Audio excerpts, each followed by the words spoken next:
What's going on, Flix Talk members? This video is exclusively for you, and I wanted to start it off with a bang. Something that I thought would be a difficult feat for me to do, and that is rank all of the Quentin Tarantino movies from best to worst, or actually worst to best, I think I should go, to make it a little harder for myself once I get down to the top 3, because honestly to me, all of his movies are a 10. And if you guys have followed the channel, if you guys have followed the live streams, you guys know I'm a Quentin Tarantino fanboy, so it should go without saying that this is my own personal tier list, ranking, whatever you want to call it. I'm going to try to do all of his films, guys. We're going to see how this goes, and I'm sure I'm going to be switching around some things once I get into my top 5 or my top 3. Now, another quick note, guys, is he has done films that he was either partially a director on or he only wrote the screenplay for, so I will not be including movies like True Romance, From Dusk Till Dawn, or one of my personal favorites, Natural Born Killers. He did write the screenplay for those movies, but unfortunately he did not direct them, so we're gonna go with the base 11. And I know you guys are like, wait a minute, I thought there was 10 in his filmography. No, he has an 11th one, 4 Rooms, which a lot of people don't talk about. So let's just get directly into it, guys. Please let me know your top ranking in the comments below, or at least your top 5 or top 3, and let's just get into it. All right, Flick Stalkers, so I have all of the respectable movies down here in order from when he first dropped all the way up into his, oops, that was incorrect, all the way up until Once Upon a Time in Hollywood. So I'm gonna go over these the best I can as far as putting my number 11, in which I think is his lowest rated one, as far as, once again, guys, come on. We know all of his movies are bangers, so they have some qualities of rewatch value, or definitely some notable characters, or at least noticeable quotes, or notable quotes, I should say. Things that stick out in your brain that make you go, that's a Quentin Tarantino banger. So there are some that are a little lower on the totem pole, so I'm just going to preface it by saying that, okay? And once again, this is my personal opinion. So let's start off with what I think is the worst Tarantino movie in his collection. And I'm just doing this off the cuff, off the fly. I didn't even think about it ahead of time, but it has to be 4 Rooms. So I haven't seen 4 Rooms in such a long time, guys. It is like a mid-90s type of film. If you guys have not seen it, this one does star Tim Roth, who was also in Reservoir Dogs a couple years previous, kicking off Quentin Tarantino's a big debut. In this one, he plays a bellhop who encounters 4 Rooms, which are 4 different stories. It's an anthology movie. Now, Quentin Tarantino does direct one of these stories, but it's not just him, it's 3 other directors. So take that as what you will, but it is still a Tarantino movie, and Tarantino is actually in the film. I think it's probably the craziest story. It's at the end. So please give it a watch if you guys haven't seen it. It's not really talked about once again, but if I had to give it a score out of 5, it'd probably be like a 3 out of 5 if I'm being completely honest. I don't think, maybe it's because Quentin Tarantino didn't fully direct it, or there wasn't enough consistency, or there wasn't enough substance there. These are interesting characters. Madonna's in it. I believe Marissa Tomei. It looks like Antonio Banderas. I really forget who else is in it, but you get all your usual suspects. I think even Lawrence Bender's in it. Like, there's people that are behind the cameras that are in front of the camera in this movie. So you get a lot of the friends of Quentin Tarantino in this movie. Either way, I kind of want to watch 4 Rooms again to remember if I liked it or not, or if I thought it was cool. But I do remember Tim Roth is the lead in this film, and I really like Tim Roth, and I don't know what happened to Tim Roth. So number 10, let's see. Oh, God, this is going to be a tough one for me, guys, because once again, all of these are absolute bangers, but I'm going to have to say The Hateful Eight for number 10. So this is a lengthier one from what I remember, and you feel it, because this is one of those films where it's a confinement film. You are confined to one location pretty much. I mean, yeah, it is set in a cabin, but you do spend a little bit of time on your way to the cabin. You spend a little bit of time outside of the cabin with different characters. But for like 80% of this movie, you are stuck in this cabin trying to figure out who's the deceptive one amongst these 8 people, the Hateful Eight. So I absolutely love the character development. Now, I do love Samuel L. Jackson, and this is a movie where he's actually put in the forefront, in the lead. I even want to say that there was talks, even in Django, when we get into Django, that Sam Jackson could have been possibly Django playing that, but he had him play a different role in that one, which is a completely, absolutely batshit crazy character for him to even agree to do, but he did his thing, threw his twist on it, and we loved it. It's a classic. But The Hateful Eight, starring Sam Jackson, I believe there is... Oh my God, there's Channing Tatum's in it. There's a lot of characters. It's been a while since I've seen this one. Once again, I think I have seen it twice in my lifetime, once in theaters and once at home. You also get Walton Goggins. That's who it was. Walton. That might have been the first time that I've seen Walton Goggins, guys, if I'm being completely honest. And he plays an absolute beast in this movie. Like someone that you really hate. And by the end of the movie, you start to kind of like him. He grows on you. So I really liked Hateful Eight. But at the same token, it's a very long movie, drawn out. It's not a lot of action going on. It's more of like a Clue. If you think about the movie Clue, this is what Hateful Eight kind of is in a Tarantino done form, with a lot of extensive dialogue, some flashbacks, some a lot of deception. Once again, whodunit type of movie, and a lot of colorful characters, including Michael Madsen, rest in peace, has a little role in that movie. So number 10, guys, I'm going to give it to Hateful Eight. Now this is where I start to kind of like bite the inside of my cheek, because I don't know what I'm going to do here. I don't know what I could put for a number 9. Because a lot of these, even though they might be lower on your guys' list, I still rewatch them all the time. And I know exactly what you guys are going to, but God dang it. This is going to be so tough. This is going to be so tough.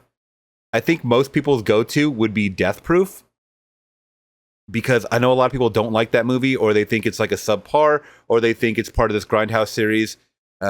Which was kind of like a double feature that he did put out in theaters, which I also saw in theaters. It was a 3.5-hour movie experience, I believe, because it's like 2 movies with an intermission, of course. But he tried to replicate something with Robert Rodriguez when this came out, guys, where it was like you were going to see a double feature, which they don't do nowadays, right? So you have that intermission, you have the intro, the let's all go to the movies, all that fun stuff. And during the intermission, your ass really feels it, and you got to sit up and kind of stretch a little bit.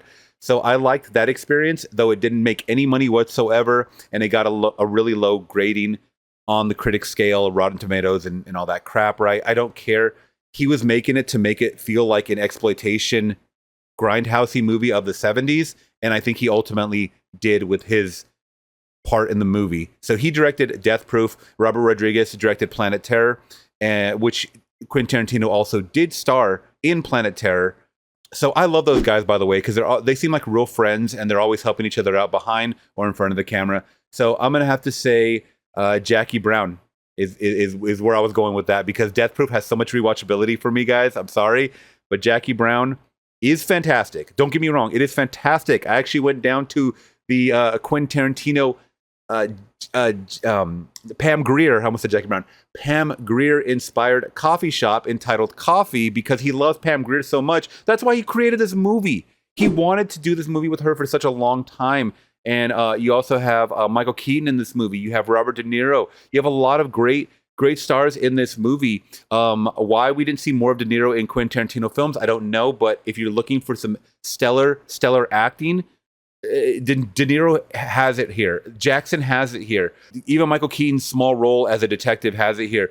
But Pam Grier shines in this movie as one of those, final caper, like we're pulling this job, and it's set in LA, and hits close to home for me, and it feels like one of these movies where it was a passion project, and I totally got behind it. Jackie Brown is phenomenal. There's even like a small cameo from Chris Tucker.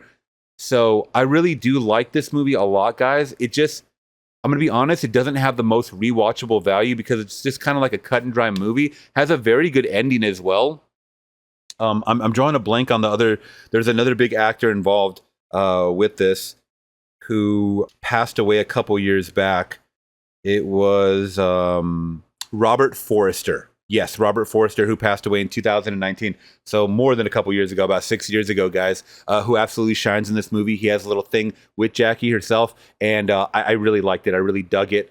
There's also a big scene with, I think it's Bridget Fonda and Robert De Niro, that is absolutely batshit crazy in a parking lot, which people still quote to this day, or they still meme on it to this day.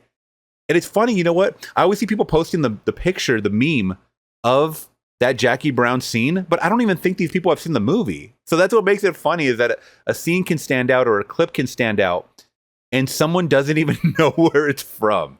But that's the world we live in sometimes. Okay, that was tough to do, guys, because Jackie Brown is awesome. It's solid.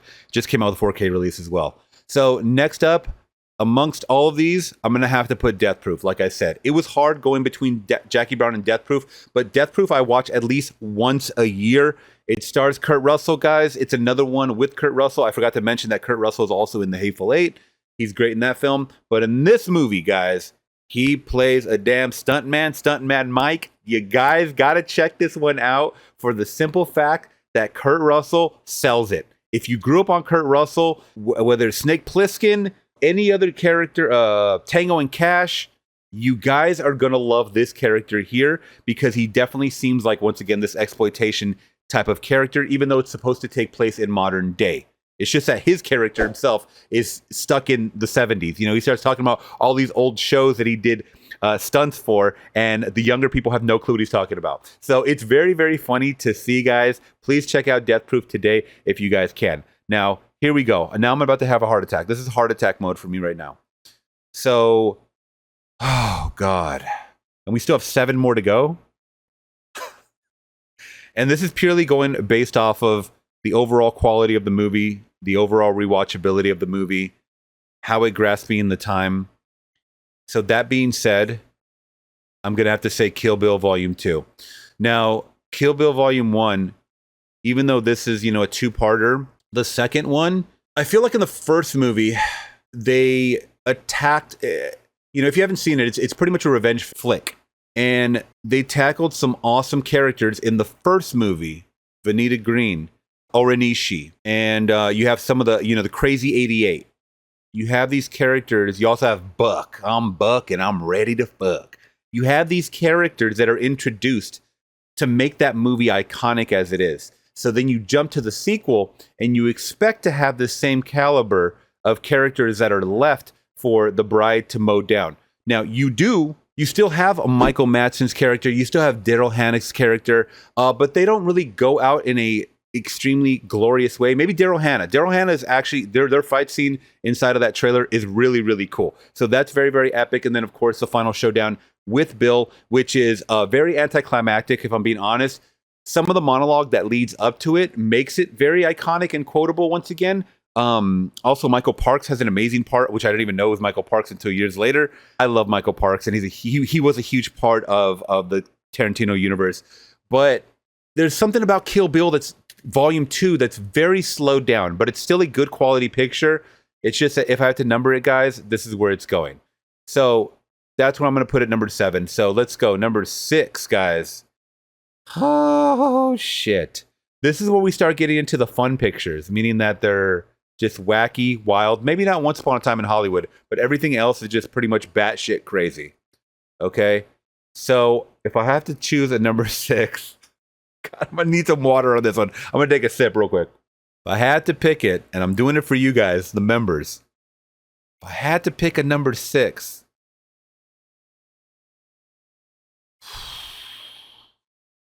I think I'm going to go Once Upon a Time in Hollywood. Listen. All right, listen, guys. The reason why I'm doing that, and this was up for a Picture of the Year, 2019, up against a lot of, Joker and Parasite, and it ultimately lost against Parasite. But this movie is fantastic. Don't get me wrong. It's just that the rewatchability, I've watched it a few times, and I'm good. I'm good on watching it for probably another 5 years. Okay, that's just me personally. Once again, I was also introduced to a lot of stars in that one. Sydney Sweeney's in that one. I'd never seen her before. Mikey Madsen's in that movie. Had never seen her before. Also, you have Margaret Qualley. Margaret Qualley's also in that movie. So you get a lot of characters that you're introduced to. Austin Butler's in that movie. I didn't know anything about him before that. So this movie is iconic in the sense of the subject nature. In, I believe it's the late 60s, but it's around the time of the Manson killings when that was happening. He does change up the ending, which this is a historical movie, meaning that historical events happened, but it's not 100% based in historical fact. He changes the ending, and this won't be the first time that he changes the ending of a historical picture that he does, or at least based on historical fact. So that being said, Once Upon a Time in Hollywood is a fantastic movie. These are all 5 out of 5s, guys, once again. But if I had to rank them as far as rewatchability, it's going to you guys are killing me right now. I don't even know why I picked this tier list to do. This is so hard. Okay, Once Upon a Time in Hollywood. I'm almost mad that I put it there. So we got our top 5, guys. This is where it has to shine. Okay. So now that I'm letting it marinate a little bit, I think I'm going to go Django Unchained. Now, Django Unchained is the most fun and satisfying revenge movie because you're dealing with slavery, right? So you're dealing with the revenge on slave masters. And who ain't going to root for that? All right? I mean, if you're not rooting for that, I don't know if you should be subscribed to my channel. But they do it in such a spaghetti western slapsticky fashion. When I say slapsticky, I'm talking about, just things that aren't really 100% rooted in reality as far as when people get shot, like they explode, it looks like Seven Samurais, blood flying through the air. And that's all because Quentin Tarantino loves that type of shit. We'll get into Kill Bill in a second. But, there's a lot of just over blood, people exploding, buildings exploding, people getting whipped, slave masters getting whipped. You get all kinds of shit here, guys, in this movie.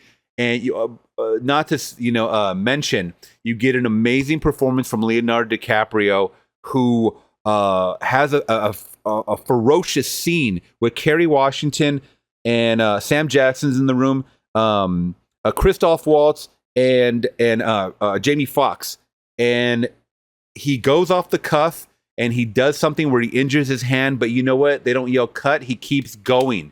He keeps going.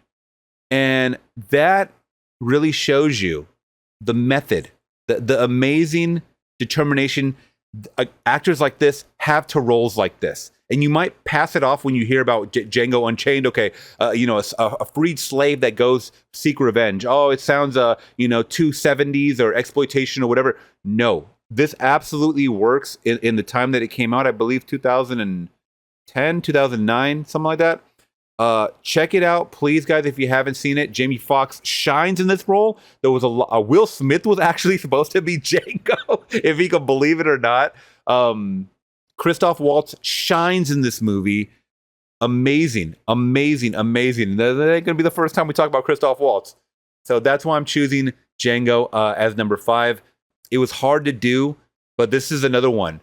This is subject nature that's kind of hard to watch because not only the slave masters getting whipped, you also see Django getting whipped. You also see his wife, Kerry Washington, getting whipped. So it's really hard shit to watch because it was, rooted in reality.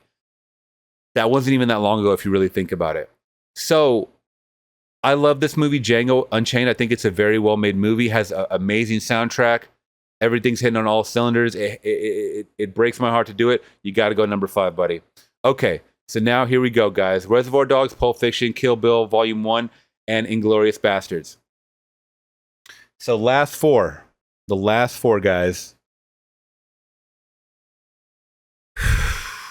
I think I'm going to go Kill Bill, Volume 1.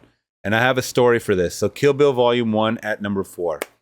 So I never saw a Quentin Tarantino movie in theaters before Kill Bill, Volume 1. Now, it's because I was too young. So when this movie was being advertised, I believe it was 2002, 2003, because I believe this movie came out in 2003. So when I was in the movie theaters, this movie came on. And yeah, 2003. This movie came on the big screen as far as the trailer goes. And try to look up that first trailer, guys. It blew me away. I just remember her running up the stairs and she slices one of the Crazy 88. It sold me, especially when it was like I think it said the 4th film from Quentin Tarantino, and it's like boom, boom, boom, dun, dun, dun.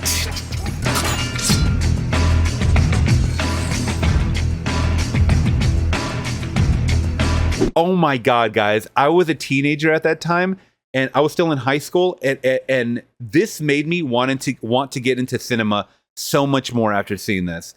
So when I finally saw it, it blew me away. Everything about this is perfect. I still play this soundtrack to this day, guys. 20 plus years later, I'm still playing the Kill Bill Volume 1 soundtrack, produced by RZA. RZA had a hand in everything, Kill Bill 1 and 2. And it was such a great movie as well, guys. Once again, the revenge factor, the get back, some amazing choreography, and Uma Thurman just shined in this movie. And I feel like I don't even think she ever did a role like this. anything this grotesque, anything this just for. If you look at any of her movies before, it was a lot of dramatics, maybe some action movies, but not pushed to the level like this. Never. It never was. Name one, and I can't even think about it.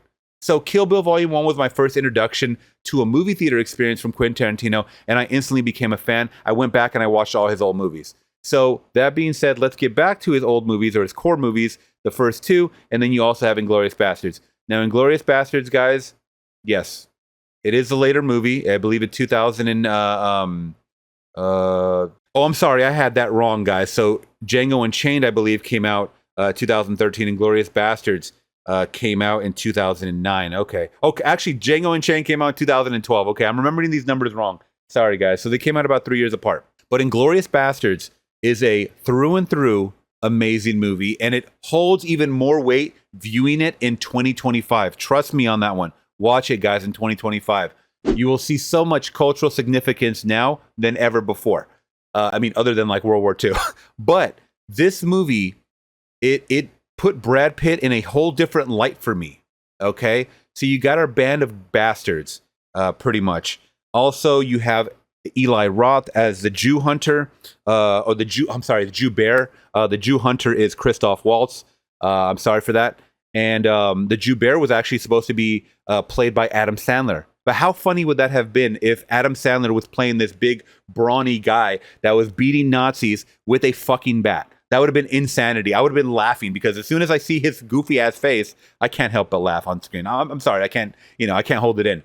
But I'm so glad that they had Eli Roth into this, and him and Quentin are good friends as well. So this had an eclectic cast. It had very intense scenes. It's a thrilling aspect, guys. Christoph Waltz, once again, as this ultimate, like Jew sniffing dog. It's fucking nuts. He knows where all the hiding spots are. He knows so much about how these people had to move to hide from Nazi-occupied areas. It was crazy. And the third act of this movie, god damn.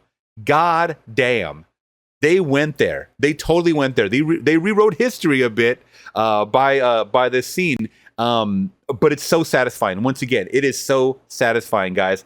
Inglourious Basterds is a fucking 1 million out of 1 million. I love this movie through and through. Has a fantastic soundtrack as well. I rewatched this one probably the most, if I'm being completely honest. I just got the Arrow 4K of it, and it looks beautiful. It looks phenomenal. Has one of the most intense scenes, openings, I think, of Quentin's discography. Now that I'm thinking about it, I'm pretty sure Inglourious Basterds, I'm going to say, has the most intense intro out of all of his catalog so far. It is insane, crazy, and once again, the third act, it just keeps holding on, guys. So there we go, number 3. So we got 2 left, guys. This one always haunts me in my dreams, in my nightmares, guys. Reservoir Dogs or Pulp Fiction. And I've rewatched these movies, gotta be over 10 times. And once again, none of these in theaters. None of these 2 in theaters. I recognize them for what they are because Reservoir Dogs was his first film that he had to finance and find financiers for. It almost didn't get made because they couldn't afford Harvey Keitel. He wanted more than what their budget allotted for. But Lawrence Bender was able to get the money, and yada yada, and history is made. It's the kind of film that Hollywood did not want to make.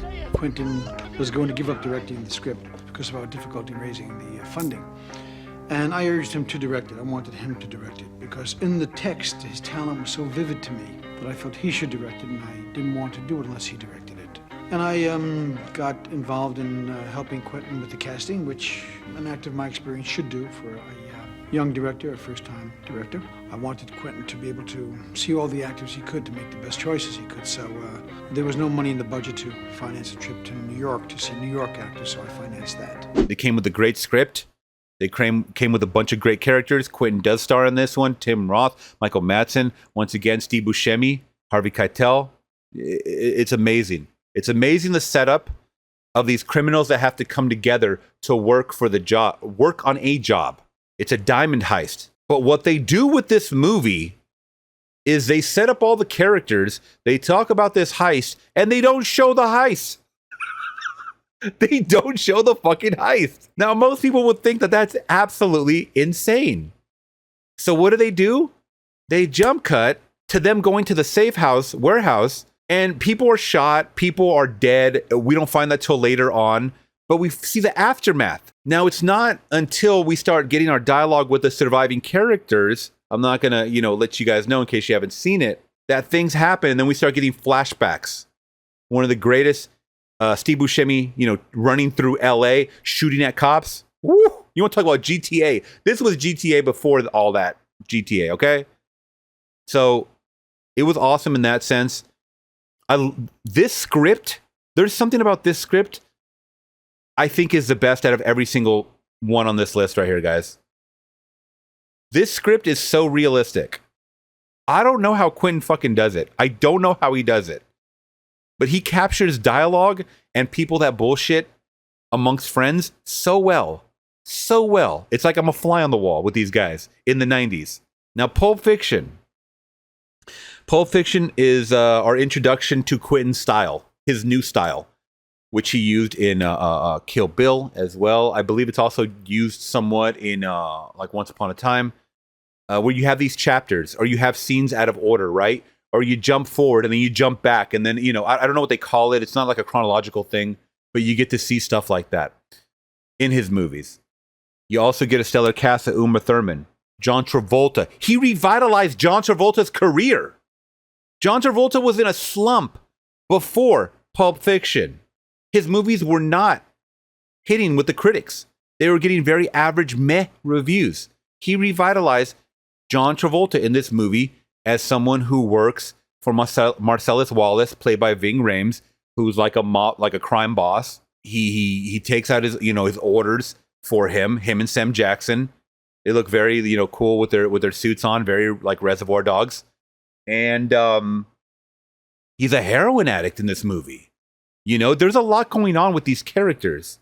Simple situations turn into nightmares, and you get to see all that shit along the way. But then these characters that we're introduced to, they all crash into each other. They all intertwine at the end. I don't know what they call that, if there's a term for that, but Pulp Fiction is the one for me that revolutionized that. And I feel like there was a lot of movies that try to copy that. So now that I'm thinking about this as a whole, guys, and even though I said I watched Reservoir Dogs probably the most because of its script, I think I'm going to put Reservoir Dogs number 2, and Pulp Fiction is going to go number 1, guys. Oh, God. God damn. That hurt me to do it, Flix Talkers, but I do it for you guys, or at least the members. Let me know what other tier or ranking lists you guys would like to see from me, and if I've seen all the movies, I will definitely do it. I plan to do some live ones with you guys, so let's get these members up, man. Let's build the community of members. We'll do some live streams. We could do some live tiers. It'll be all fun. It'll be all cool. It'll be all love. I'll catch you guys in the next one. I'm going to have to go, I think I have to vomit. All right, guys, I'll talk to you later. Peace.